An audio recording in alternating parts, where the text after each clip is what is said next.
This channel does not promote any violent, harmful, or illegal activities. All content provided by this channel is meant for an educational purpose only. Top quality और consistent performance के लिए सिर्फ silver pump नाम याद रखना। বামফ্রন্ট সরকারের আমলে দেখেছি তারা চিকিৎসা ব্যবস্থাটাকে অবহেলা করতেন। আমি কেন বলছি তার প্রমাণ হচ্ছে একজন রাজ্যমন্ত্রী স্বাস্থ্য দপ্তর চালাতেন, তার কিছুই করার ছিল না, কোনো রকম চলতো টিমটিমিয়ে স্বাস্থ্য ব্যবস্থা। আমি কেন নিজের কাছে স্বাস্থ্য দপ্তর রেখেছিলাম তার একটাই কারণ, এই যে স্বাস্থ্য বিভাগে উন্নয়ন, এই উন্নয়ন কখনোই একটা রাজ্যমন্ত্রীর পক্ষে করা সম্ভব নয় এবং এটা একটা ভাস্ট এরিয়া। টোটালটা নজর রাখা, টোটালটা দেখা, এবং আপনারা নিজেও জানেন আজকাল কত ফেক ভিডিও যেমন বেরিয়েছে, ফেক মেডিসিনও বেরিয়েছে, নানা রকম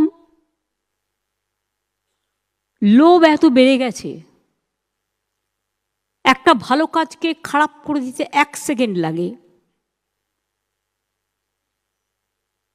অপপ্রচারটা এত বেশি আজকের দিনে হয়। আগে তো সোশ্যাল নেটওয়ার্কটা ছিল না। সোশ্যাল নেটওয়ার্কের প্লাস দিকটাও যেমন আছে, মাইনাস দিকটাও আছে। কাজেই এটা সামলানো, যদি ডক্টরস কমিউনিটি এক হয়, রাজনীতির ঊর্ধ্বে ওঠে, কারণ আপনাদের রাজনীতি নেই, আপনাদের রং রাজনীতির রং নয়, আপনাদের রং একটাই, সে রংটা হচ্ছে মানবতার এবং সেবার। এবং আমরা মনে করি আমরা আসার পর আপনারা ছিলেন বলেই এটা আপনাদের কৃতিত্ব, আমার নয়, আমাদের নয়। বিনামূল্যে রোগ নির্ণয়, চিকিৎসা, সরকারি হাসপাতালে বিনা পয়সায় চিকিৎসার ব্যবস্থা করা হয়েছে। আমি প্রথমে সেই ভাবছিলাম, আগে যেতাম পিজি হসপিটালে, ছোট্ট ছোট্ট গেট, একটা দুর্ঘটনা ঘটে গেলে বেরোবার জায়গা পর্যন্ত নেই। আমি শম্ভুনাথ হসপিটালে গিয়েও দেখেছি তাই, মেডিকেল কলেজে গিয়েও দেখেছি তাই, অনেক জায়গায় গিয়ে এই অভিজ্ঞতা আমার হয়েছে। তখনই সঙ্গে সঙ্গে আমরা সিদ্ধান্ত নিই, হাসপাতালের গেটগুলো আগে বড় করো, হসপিটালগুলো রং করো, হসপিটালগুলো নাইট শেল্টার করো।